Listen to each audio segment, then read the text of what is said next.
कि 20 लाख करोड़ का जो आर्थिक पैकेज का ऐलान किया गया है केंद्र सरकार की तरफ से, उसमें इंफ्रास्ट्रक्चर के लिए क्या है, ओडियन सेक्टर के लिए क्या है, एफडीआई सेक्टर के लिए क्या है, क्योंकि माना यह जा रहा है कि इन सेक्टर्स के लिए भी बड़ा ऐलान किया जा सकता है। तो ये वो सेक्टर हैं जो इस वक्त मुश्किल दौर से गुजर रहे हैं और यहां पर भी लगातार राहत की उम्मीद की जा रही है, जिस उम्मीद को आज पूरा करने वाली है निर्मला सीतारमण। हालांकि आर्थिक पैकेज का ऐलान पहले ही हो चुका है, लेकिन इन सेक्टर्स के लिए कितना रखा गया है, कितना प्रावधान है, उस बारे में आज वित्त मंत्री निर्मला सीतारमण बताएंगी।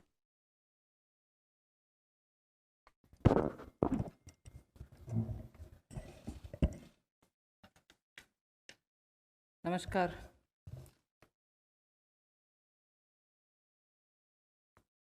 Today is the 4th day where after the Prime Minister's address to the nation on building a Atmanirbhar Bharat, we have been announcing in several tranches the various steps that we want to take to give a stimulus, to help and to extend that little assistance which as a government we should and do it in time, and therefore we had a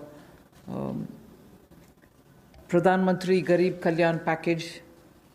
Post that, we also ensured that people don't suffer with having to file their returns or comply with taxation and related things. So in stages, we've announced relief for the MSMEs, NBFCs, and so on. But importantly, Prime Minister had also said in building a self-reliant Bharat, we should prepare ourselves also for tough competition so that we become strong, we are able to be, first of all, self-reliant, and at the same time, be sure we are strong enough to face the challenges of the global value chains and also be ready to integrate. I repeat, when we talk of self-reliant Bharat, when we talk of Atmanirbhar Bharat, we are not looking inwards. It's not isolationist policy. It is certainly making India strong, making India rely on its strength and be ready to face the global challenge. Many sectors need policy simplification, whereby we can make it simpler for people to understand what that sector can provide for them, how they can participate in that sectoral related activities, bring in transparency in processes, and so on. So once we decongest sectors,